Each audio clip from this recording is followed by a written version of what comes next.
Well, hey everybody, happy Friday. Hope you're doing well. Today it's story time, and what are we going to look at? Well, we are going to look at Hull House, Chicago's most famous haunted house.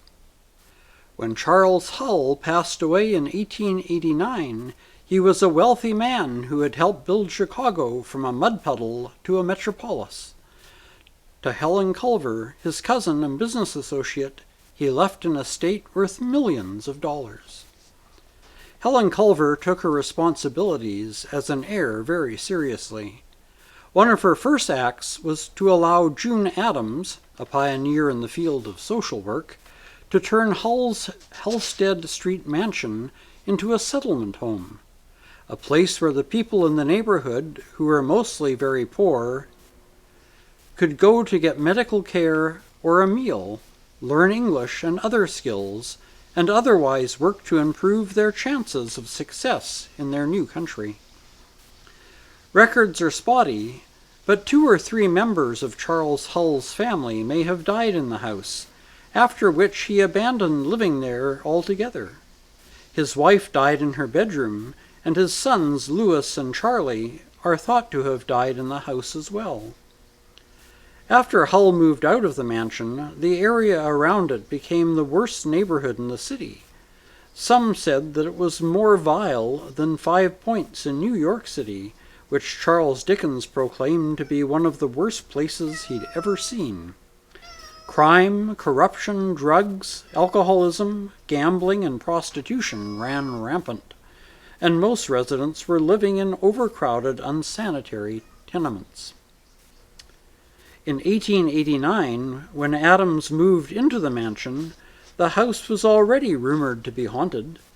Addams noticed that the staff placed buckets of water at the top of the stairs. She came to realize that they were there to keep ghosts away. After all, at the time it was commonly thought that ghosts could not cross over water. Jane Addams was a bit skeptical about ghosts, but after moving into Mrs. Hull's old bedroom, she was often awakened by the sound of footsteps near her bed. After one of Addams' friends stayed in the room, the friend reported the same thing. Thereafter, whenever a dignitary visited Hull House, they would half-jokingly be invited to spend a night in the haunted room. Most accepted the offer. Many not only heard footsteps, but some also caught a glimpse of a ghostly woman looking down on them in the middle of the night. The work Addams did for the poor made her famous, and Hull House grew rapidly. To allow the facility to expand, the building that flanked the mansion was torn down, along with many crumbling tenements. At its height, Hull House covered an entire city block.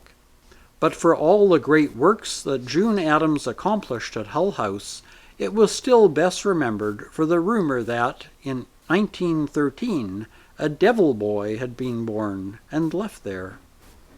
Stories of how the child with horns, hooves, scaly red skin, and a tail came to exist varied widely.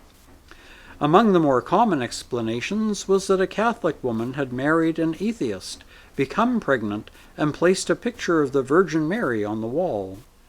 The husband flew into a rage, ripped the picture in two, and said, "I would rather have the devil in this house than a picture of that woman." Another tale said that a woman had given birth to 7 daughters, and upon learning she was pregnant again, her husband said, "I would rather the next be the devil than another girl." All of the stories ended the same way. The child was born looking like a miniature devil.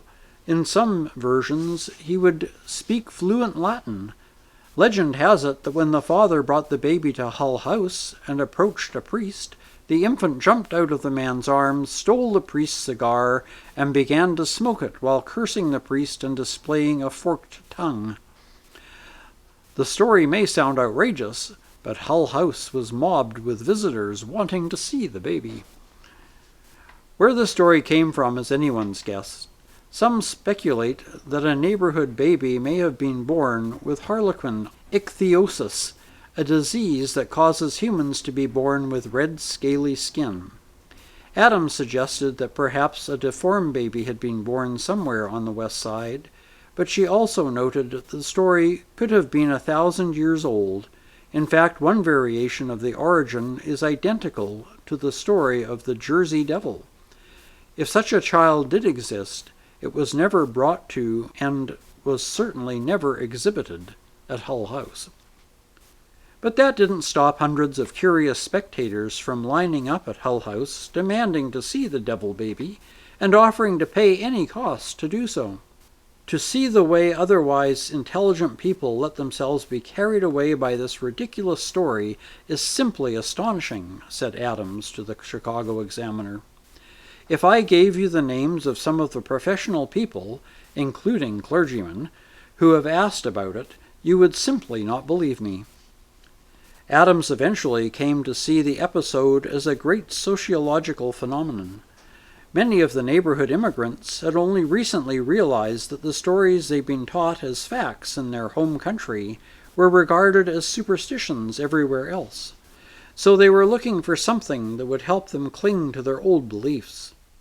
Others were women with very little control of their lives who wanted to tell their husbands, quote, "I have seen that devil baby. If you don't start treating me better, the same could happen to us," unquote. The story eventually died down, and in 1931, Adams became the first American woman to win the Nobel Peace Prize. In 1960s, Hull House moved its operations elsewhere, and the buildings, except for the dining hall and the original house, which became museums, were torn down to make room for the expansion of the University of Illinois at Chicago.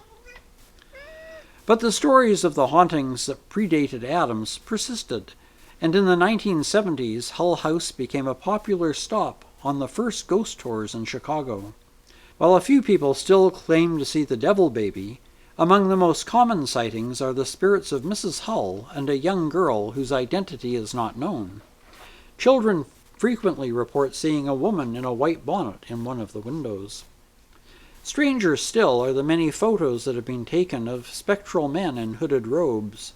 No one knows who these ghosts were in life, because Hull House was certainly never a monastery. As with many alleged haunted houses, dozens of bizarre stories without any basis in fact have circulated about Hull House over the years, causing some ghost hunters to avoid the place altogether. But it is difficult to ignore the fact that even these skeptical investigators continue to report sightings of spectral older women and a younger girl, the same ghosts that have been spotted there for 150 years. So there you have it, the most haunted house in Chicago, Hull House. Alrighty.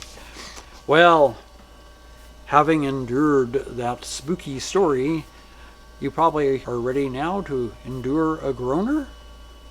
Well, the story is there was a young boy who was quite a naughty boy. And one day his mother, in great exasperation, said to him, "Jimmy, how on earth do you expect to get into heaven?"